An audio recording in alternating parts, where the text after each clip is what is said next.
In my heart and mind, I always return to Atlantic Island Park.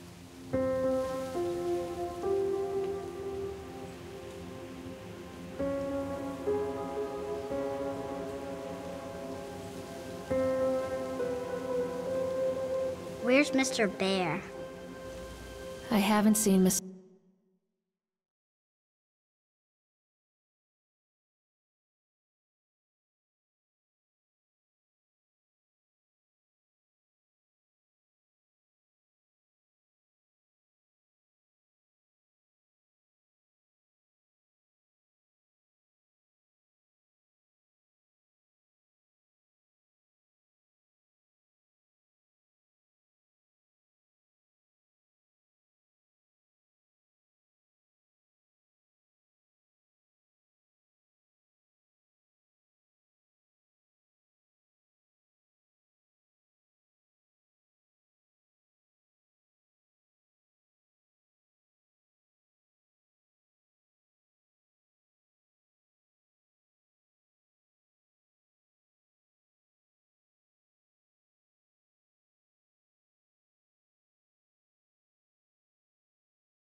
Attention patrons, the park is now closed. Please make your way to the car park at your earliest convenience. Employees prepare the park for shutdown.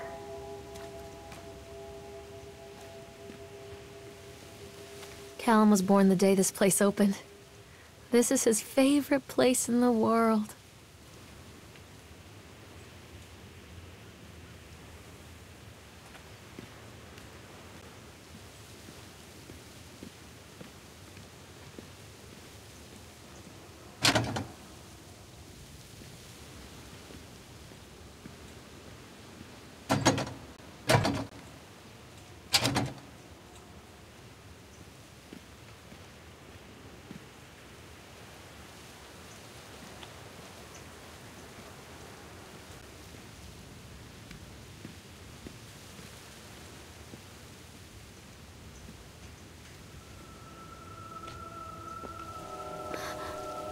What?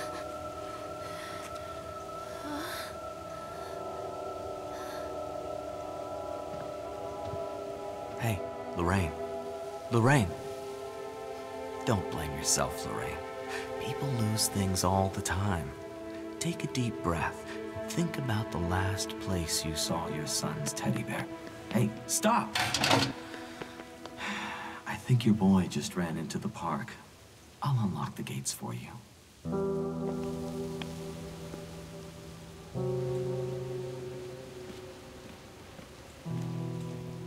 Wait up there for Mommy, Callum. Catch me, Mommy. Callum, where are you going? Over here.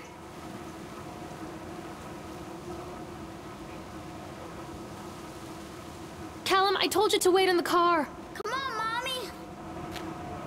Wait for Mommy, Callum. There's here. something special about the entrance to an amusement park. A line drawn between the real world and the world of whimsy within. On this side, the apathy of our everyday lives. And on the other, anything we might dare to dream. It's no wonder Callum ran back inside. I wouldn't want to leave Attention either. employees, the park is now closed. Have a safe journey home.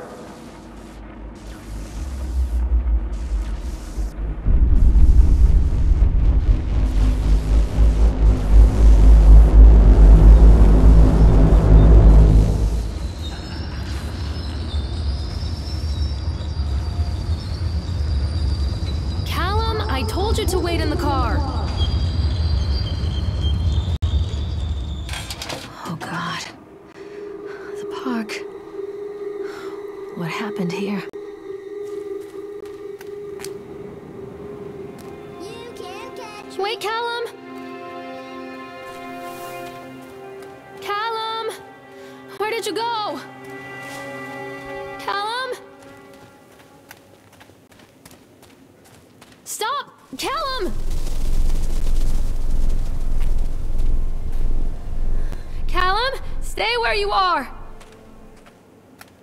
Come back. Mommy needs to see you, Callum. Over here! Callum, come back here right now! Callum, where are you? Come on, this way! Wait, Callum! This way, Mommy! Where did you go? This way! Callum! Where did you go? I think this belongs to Come on, Callum. this way!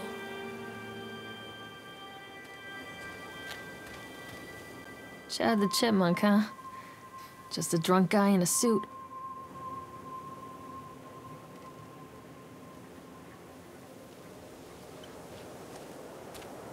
Hello? Over here!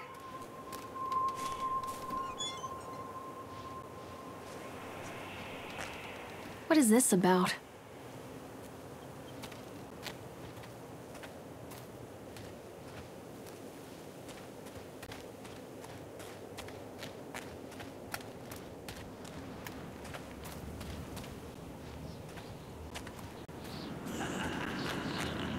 Callum!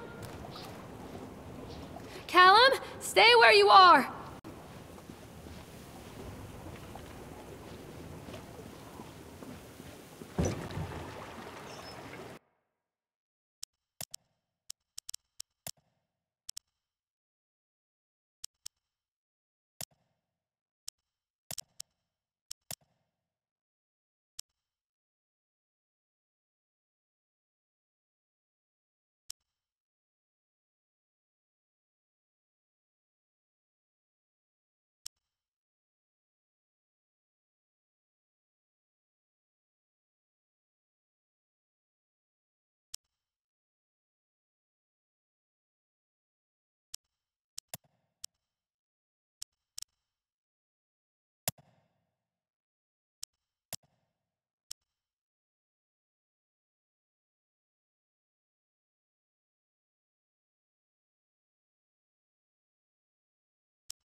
Mommy needs to see you, Callum.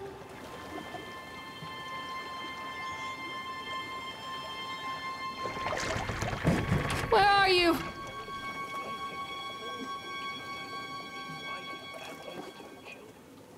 A boy named Hansel. They were very bites.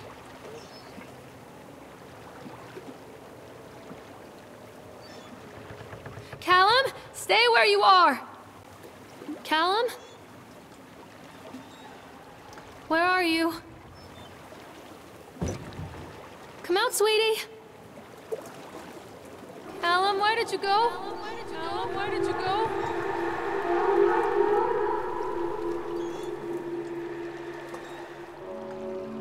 Near a great forest, there lived a poor woodcutter, his wife and his 2 children. A boy named Hansel and a girl named Gretel. They were very poor and had very little to bite or sup.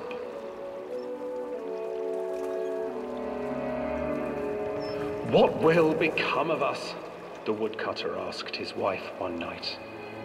I tell you what, husband, we will take the children into the thickest part of the forest tomorrow and abandon them there. No, my wife, I cannot do that, said the man. Then we will all 4 starve, you fool. Hansel and Gretel overheard their parents talking, and Gretel began to weep. Do not fret, Gretel, Hansel said. He crept out of the hut and gathered white stones from the ground to fill his pockets.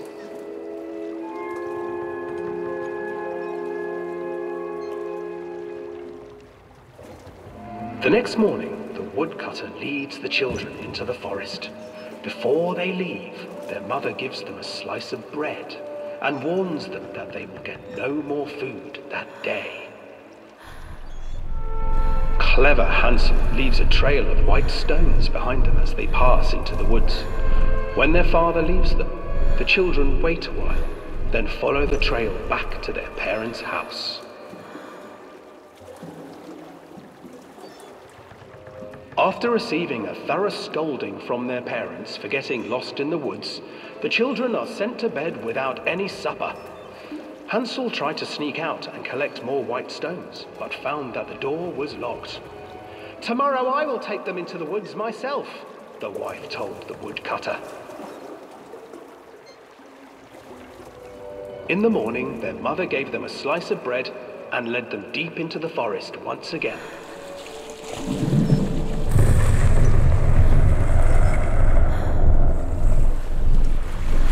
Hansel broke his bread into pieces and left a trail of breadcrumbs to lead them safely home.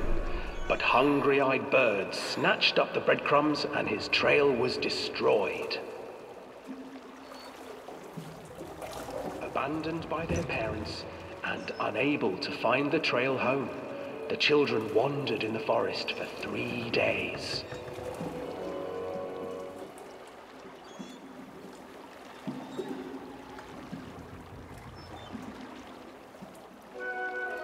The children stumbled into a clearing with an exceedingly strange house. Its walls were made of gingerbread, and its windows were panes of clear sugar. Hansel, desperately hungry, ran forward and began to nibble on the walls.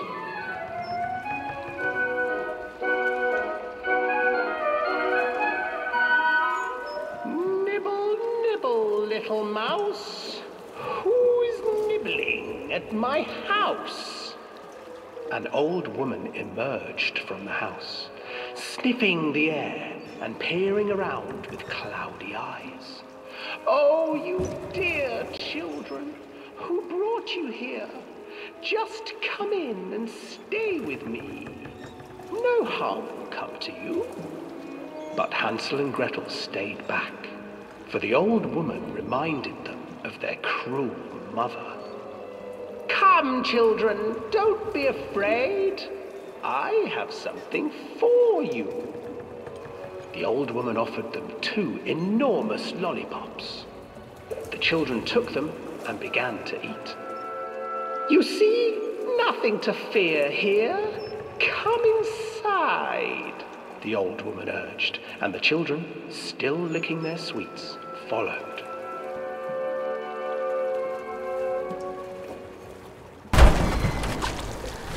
Once inside the house, the old woman changed. She stuffed Hansel into a cage and put Gretel to work, sweeping and cleaning her hut. "Your brother will make a good mouthful," the old witch told Gretel. "Once he is fattened up, I shall feast upon him."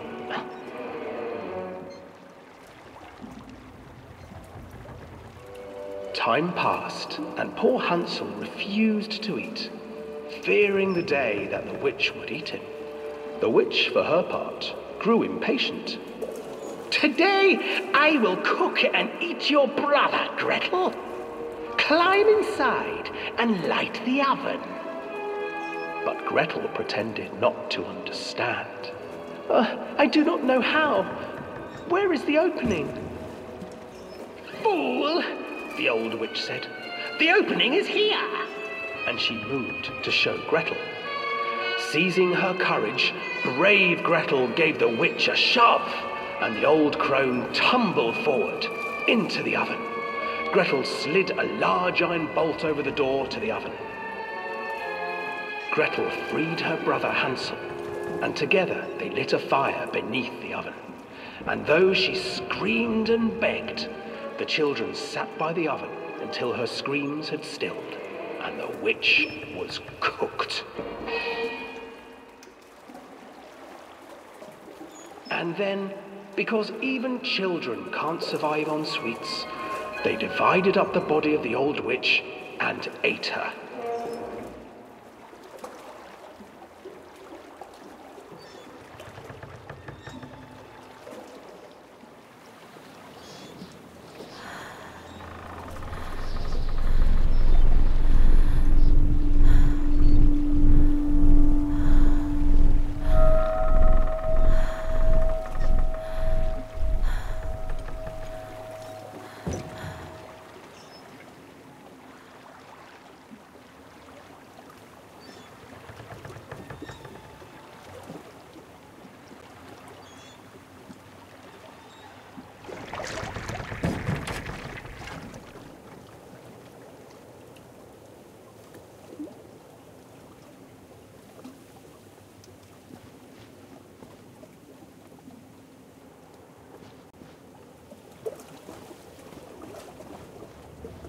Callum, where did you go? Hansel and Gretel. This way, I used to read it to Callum when the electricity was shut off. Those poor children. The whole world against them. The forest, the birds, the old witch, even their own parents. I used to imagine that Callum and I were the kids in that story. Not mother and son, but brother and sister, hand in hand against the unkind world. We were always hungry, looking for our own house made of candy, looking for the sweetness that could take the pain away. Hunger leads people to desperate, terrible places where the tree branches reach like claws.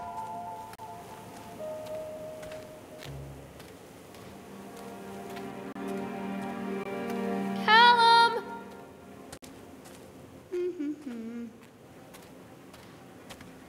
Callum, tell Mommy where you are. Another accident. This place.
This old thing used to make the blood run to my head.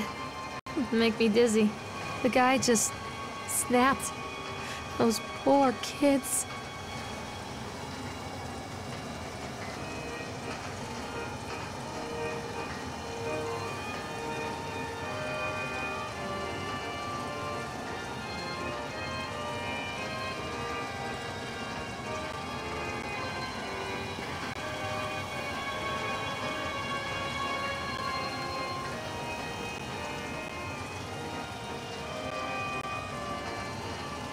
I can't get on while it's moving.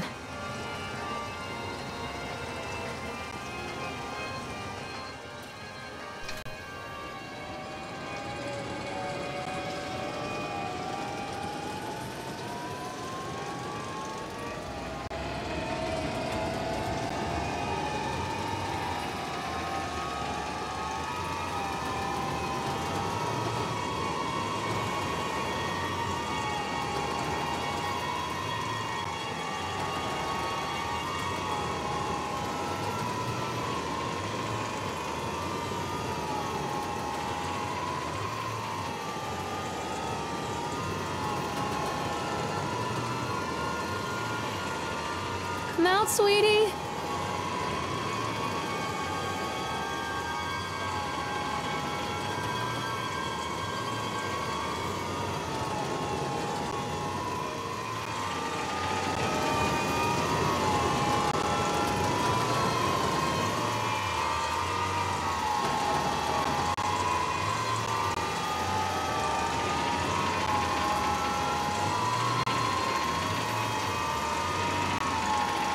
Callum, come back here right now!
Where are you?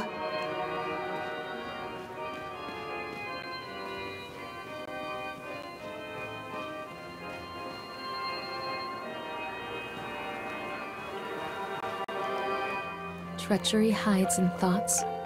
Treachery that lashes like a whip and scars our insides.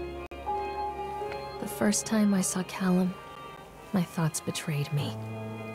I looked down at this wrinkled, red, bawling thing and I thought, is that it? We built our world from expectations, and the world that I had built for Callum was no different. He was so real, so there, and so far from my expectations. And they shattered, and as they fell in pieces, that one treacherous thought became a new foundation. All of the love that we shared, all of the warmth and goodness that followed, built on a single, traitorous thought.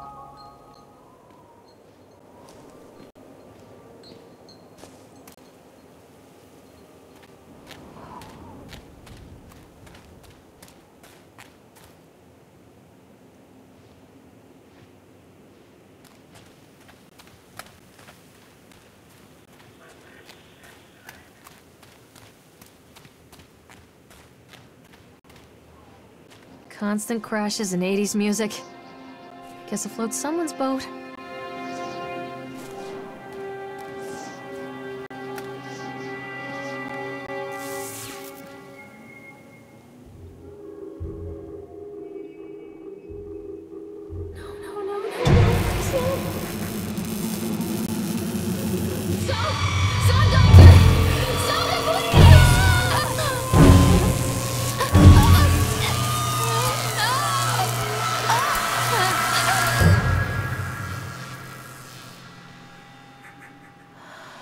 Come back.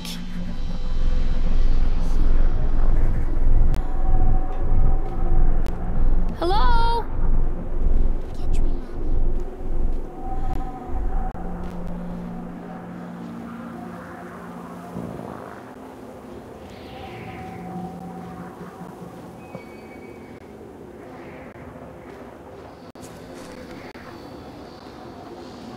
Stop, Callum!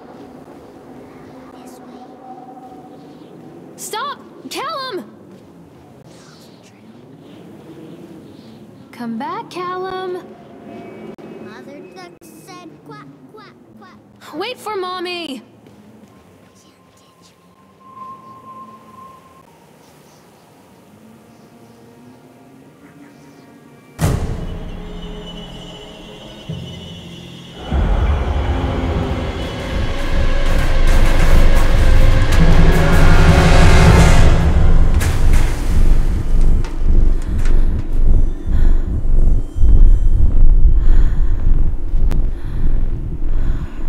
Where are you, Callum?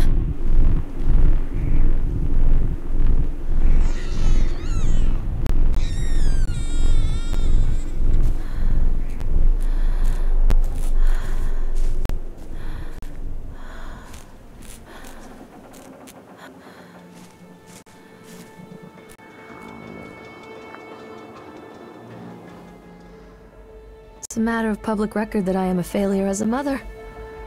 Once, when Callum was very small, I left him asleep in the car while I ran an errand.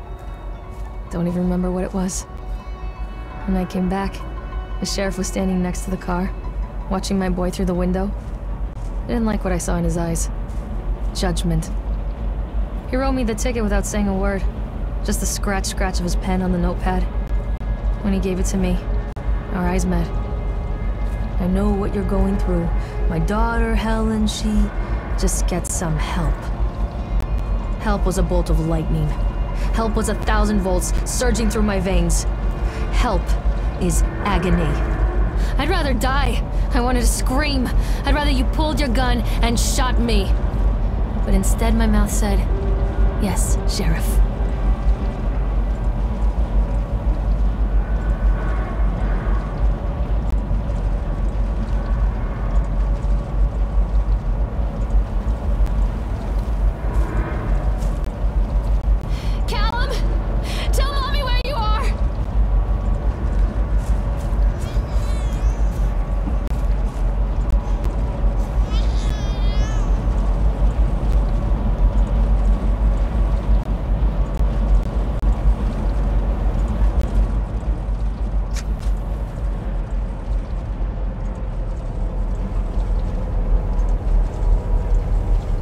Can't get on while it's moving.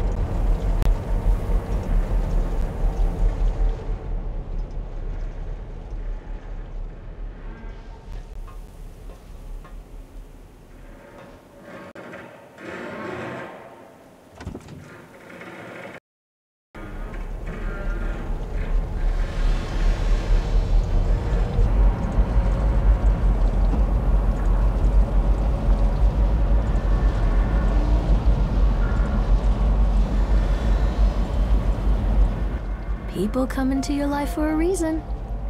Dad used to say that before Mom ran off. After that, he mostly just drank. Things were different for Don and I. When we met, I was sweeping the floor at Susie's diner. He came in with some workers, but he didn't try to flirt or cop a feel like the others. He just ordered a coffee and sat there, watching me. When my shift was over, he offered to walk me home. I don't know how to describe that walk. We talked and laughed and eventually kissed. It felt like love. It felt like a fairy tale. I can't tell you if Callum was made that night or one of the ones that followed, but I think it has to be that night. That one perfect night. Don and I moved in together, but then, well, he died. According to the supervisor, his safety harness failed when he was working on the top of the Ferris wheel. Don was there one moment, and then gone. Sometimes people leave your life for no reason. I was 3 months pregnant with Callum. Fairy tale fucking over.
Stay where you are!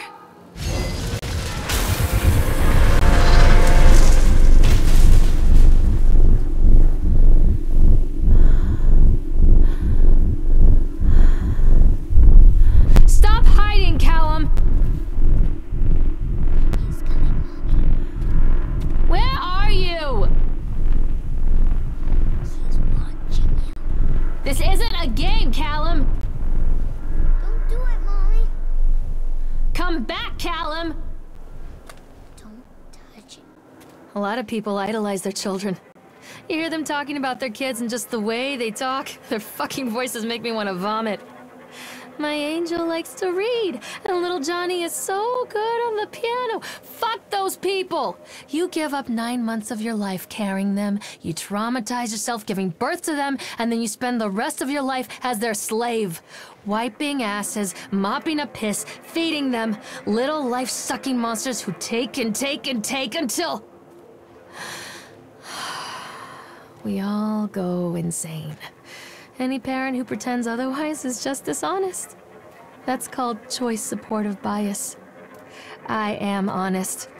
Callum really grinds my gears, and he owes me everything. Everything. It'd serve the little fuck right if I just abandoned him.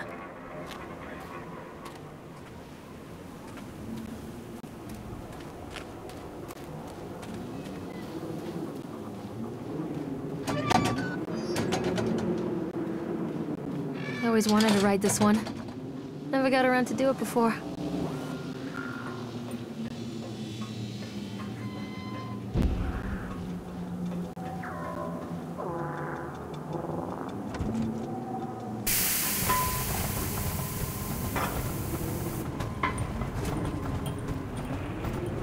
What do you want? We need to talk about Callum. What do you mean? What have you done to him? That's insulting. You and your boy are everything that this place doesn't want. The antithesis of what we stand for. Where is Callum? The poor child. He tried so hard to do what he was taught. He even left you a trail of breadcrumbs. But the park is just so hungry. Tell me where my son is. The witch has him now. Has both of you. No happy ending here, I'm afraid. Just leave me alone. Fool. You always were.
The witch awaits.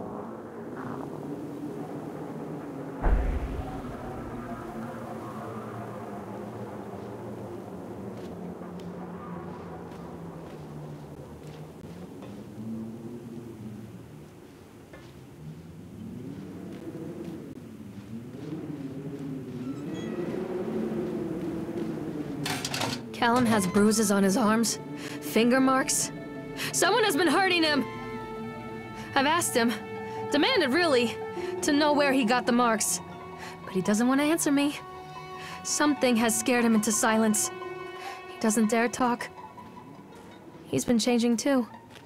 Something sinister lurks in the darkness behind his eyes. I catch him staring at me at odd moments. In the night, he tosses and turns and cries out words that I cannot understand. When I try to soothe him, he snaps and bites at my fingers. I think he wants to talk to me. I think he wants to tell me. But they are watching him every minute of every day. They are whispering to him in his sleep, changing him. They are taking my baby away from me. I can save him. And there will be pain. But I love him, and in the end, he will understand why.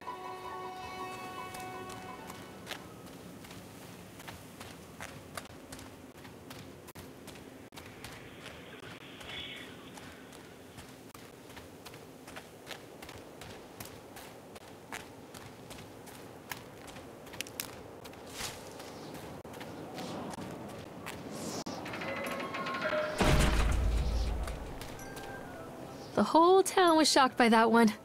Never found out who did it.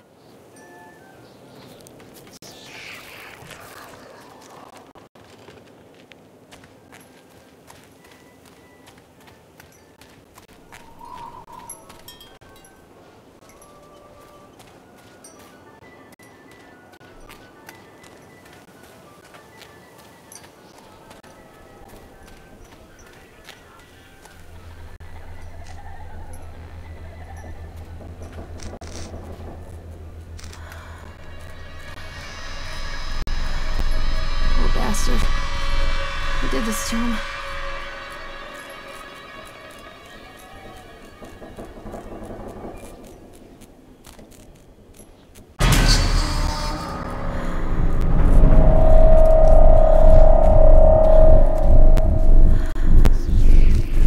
Callum, where are you? This isn't a game, Callum!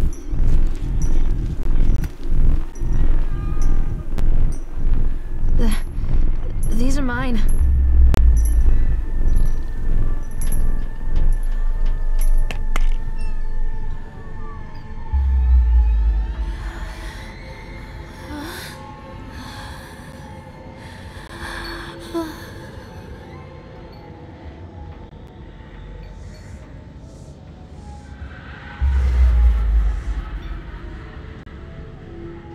Forgive me, Callum. Turn.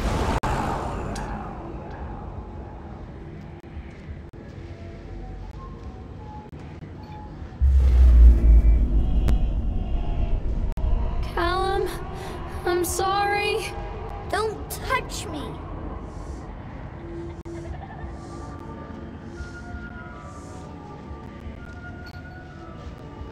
Forgive me, Callum.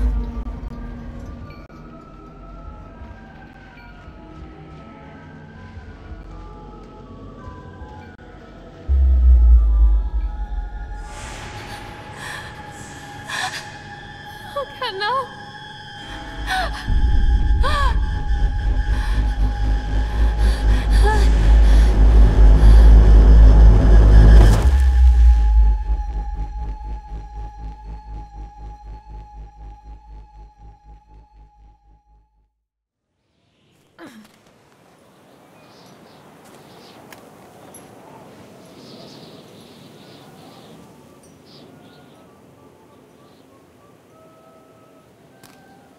The park is a collage of contradictions all of its own. Millions of people die every year in car crashes, and the park has little cars designed specifically to simulate that action. Hear the children scream with joy. In the sideshow alley, you can walk away with 15 cents worth of mass-produced Chinese teddy bears while a grinning carny pockets your hard-earned $5. And what secrets lie beneath the sullen waters of the lake? The tears of jilted lovers, the soiled condoms of illicit affairs, the clotted blood of the lonely suicide. And the face of the witch looms over it all. I've always despised her toothy grin and warty nose. I hate that sparkle in her weathered, watchful eyes. I think Callum is waiting for me. Inside.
I'm a horrible mother.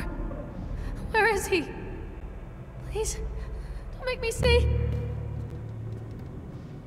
Leave me alone. I'm a horrible mother. Where is he? Don't leave me!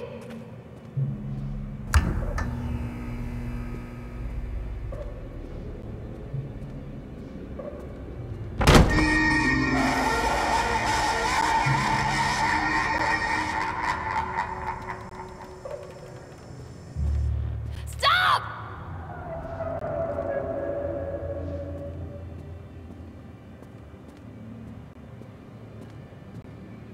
Show yourself?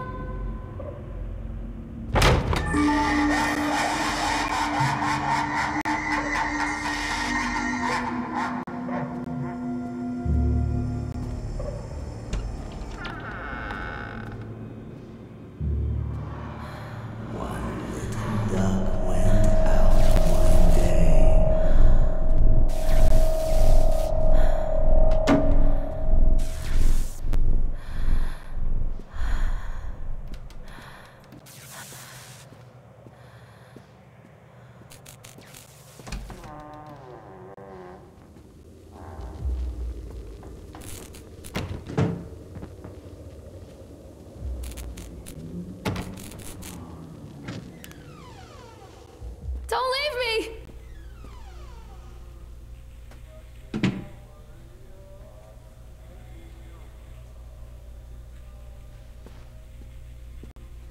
After they let me out, they gave me Callum back and sent me home with a handful of breadcrumbs.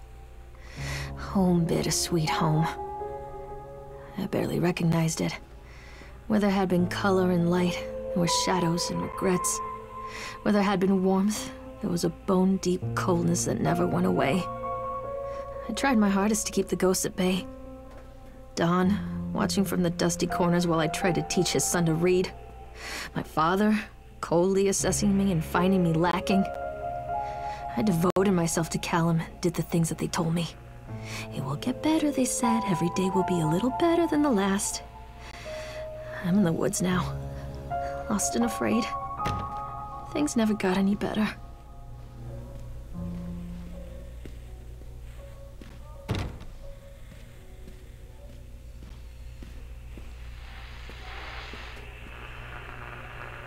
Don't make me look at it.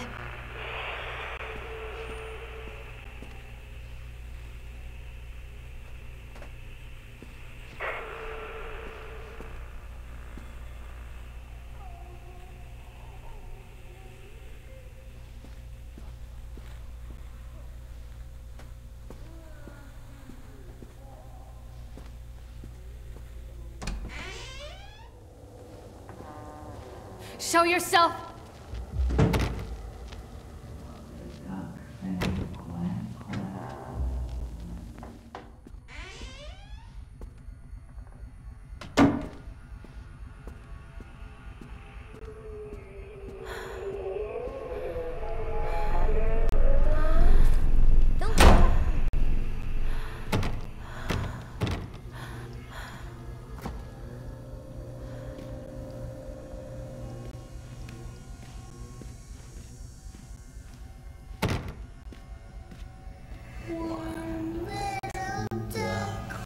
Given to me! One day, over the hills and far away, mother duck said quack, quack.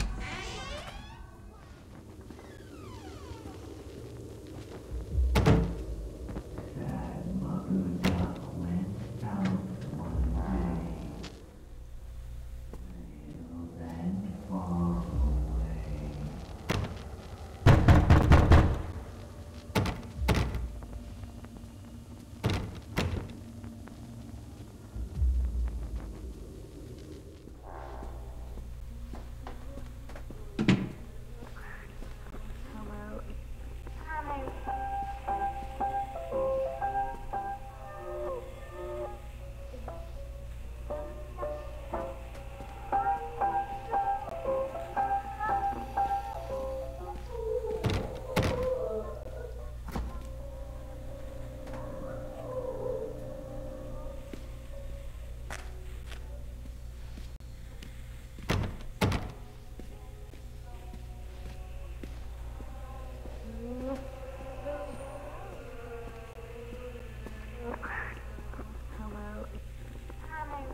Stories are told again and again, and from their shape we build our understanding of the world. Two children are led into the woods. They are lost for a time, but then are captured by an old witch. The child goes missing in Atlantic Island Park. He wanders lost for a time before finding his way into the mouth of an old witch. In the oldest version of this story, the mother and the witch were the same person. I never wanted to be the witch, but I am, aren't I?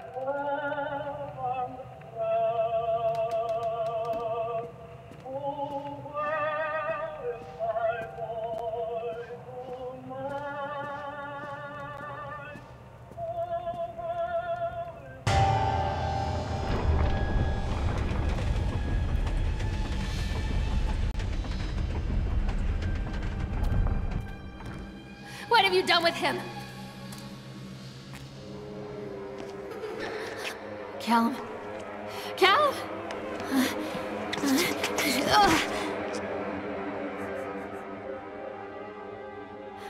Callum? Callum?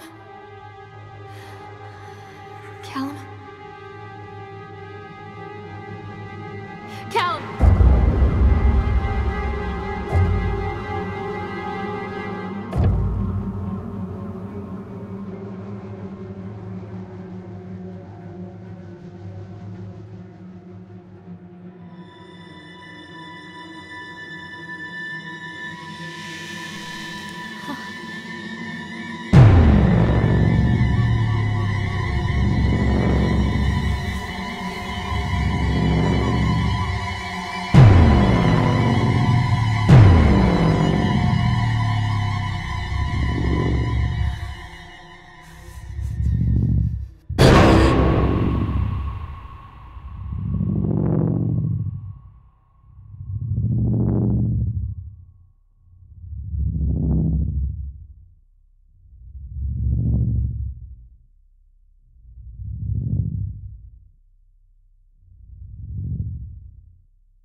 Hey, Lorraine. Lorraine. Don't blame yourself, Lorraine. People lose things all the time.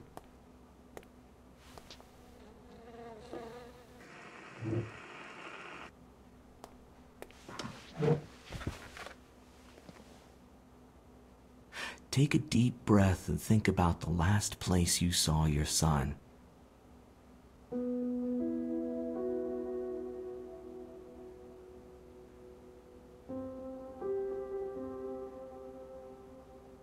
In my heart and mind, I always return to Atlantic Island Park.